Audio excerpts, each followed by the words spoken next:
What's up, Rad Fam? Today we are going to dive into some paranormal topics.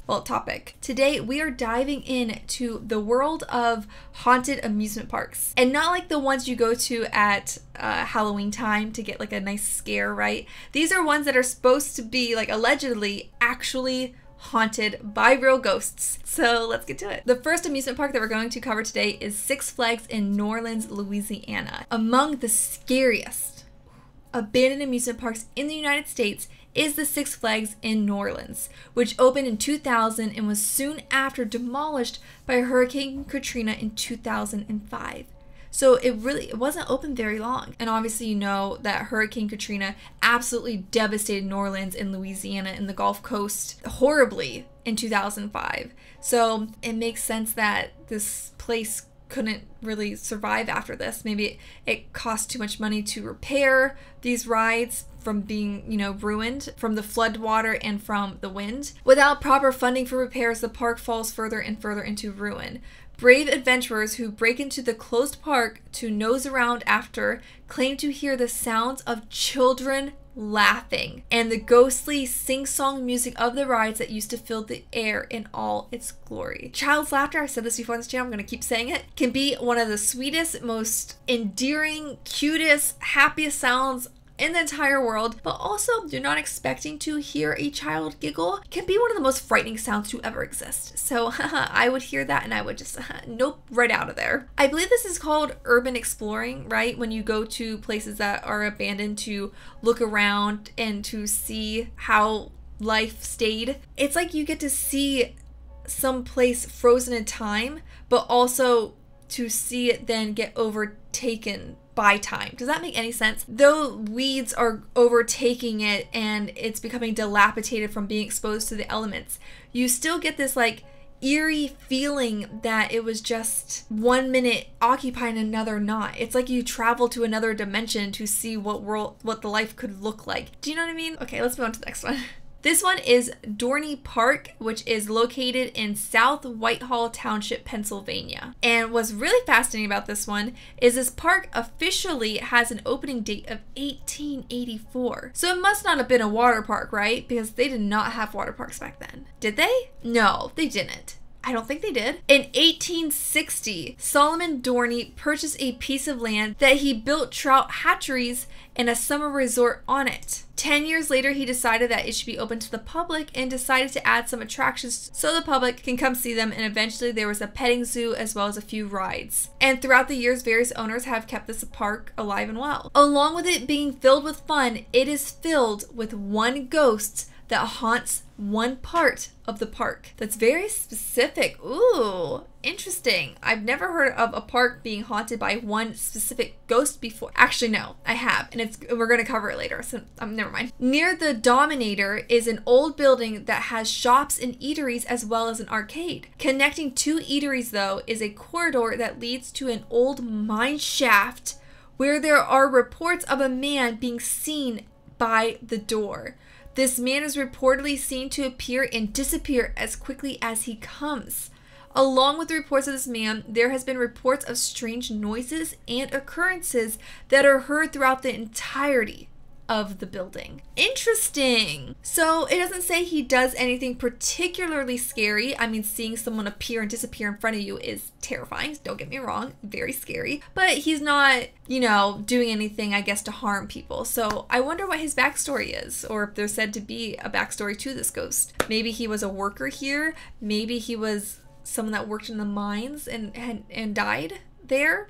Ooh, that's really sad. Yes, this place is said to still be open. So if you, I guess, ever go here and you're very curious about this alleged, ghost sighting, urban legend, what have you, I guess go near the Dominator to where they described and see if you can see this apparition. Ooh, that would be interesting to have like a fun day out in the sun enjoying like a little pool and like water rides and like a roller coaster, and then to see a ghost. That really has it all.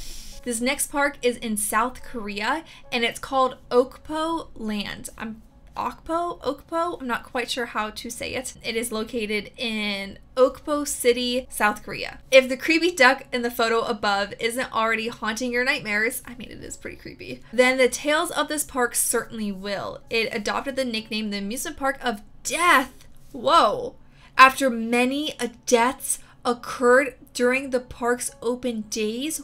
What? Okay, this is tragic, this is sad, this is spooky. With only a dozen attractions, it was highly profitable since it was the only park in the area and visitors were there looking for fun and pure entertainment. There's only 12 rides and they've had several deaths. I would never step foot on those rides. Oh my goodness. The deaths of the park started in the 1990s when a young girl was killed by the duck-themed ride and her parents received nothing but the smug fact that the park remained open and visitors continued to go on the ride. What? Oh, to go there.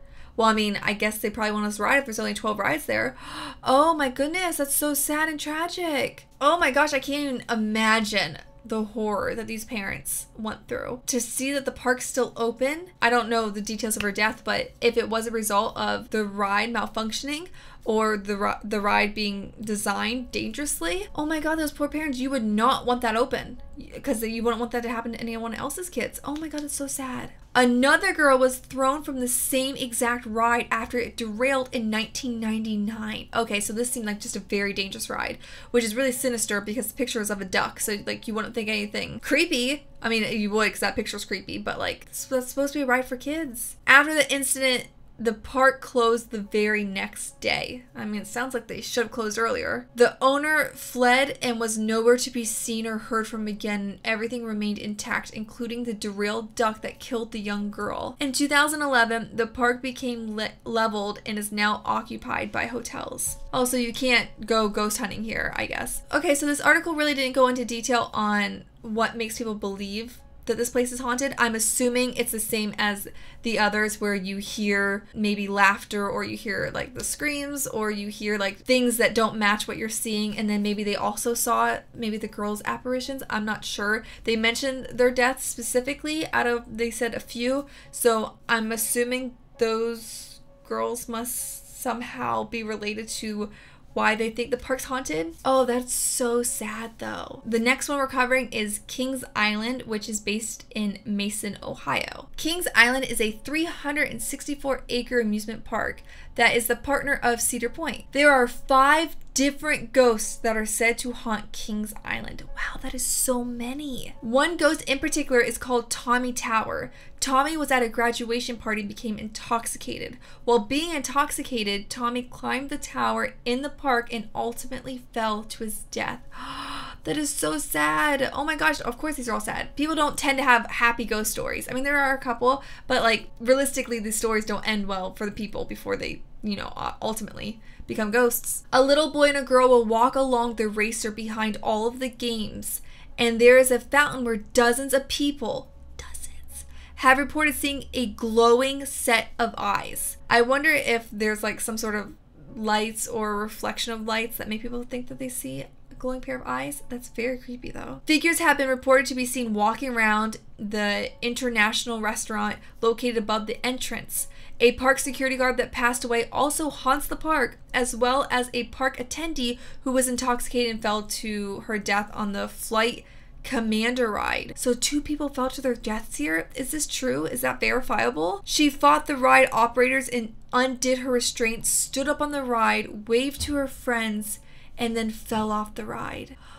Oh wow, that is a very, very, very scary, tragic backstory. Again, I wonder, are these true?